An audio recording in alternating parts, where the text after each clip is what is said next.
अब जर्मन सैनिकों के जाते ही डेनिलोव रेंगते हुए आगे बढ़ा और इसी बीच उसने एक जर्मन ऑफिसर को देखा जो फिलहाल नहाने जा रहा था। अब ये देखते ही उसने पास पड़ी एक बंदूक उठा ली और उस जर्मन ऑफिसर पर निशाना लगाने लगा। पर तभी लाशों के बीच से एक जिंदा आदमी बाहर निकला और ये आदमी कोई और नहीं बल्कि इवान था। अब यहाँ इवान ने डेनिलोव को गोली चलाने से मना किया और उससे कहा कि तुम एक मिसाइल गिरने का इंतजार करो ताकि उस धमाके की आवाज में किसी को भी गोली की आवाज सुनाई न दे। हालांकि अब डेनिलोव को गोली चलाने से डर लग रहा था, इसलिए उसने वो राइफल इवान को दे दी और उस जर्मन ऑफिसर को मारने को बोला।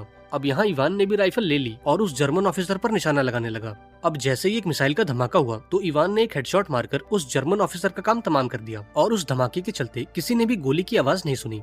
अब अगला धमाका होते ही उसने एक और सैनिक को मार डाला, पर इस बार एक दूसरे जर्मन सैनिक ने उसे देख लिया। अब ये देखते ही वो जमीन पर लेट गया और इवान पर एक बॉम्ब फेंकने लगा, लेकिन इवान ने समय रहते इस सैनिक को भी मार डाला। अब वहाँ मौजूद इस आखिरी सैनिक को आसपास कुछ गड़बड़ महसूस हुई, इसलिए वो वहाँ से भागने लगा। पर तभी इवान अपनी जगह पर खड़ा हुआ और इस आखिरी जर्मन सैनिक को भी मार डाला। इसके बाद ये दोनों रशियन आर्मी के हेडक्वार्टर्स पहुंचे।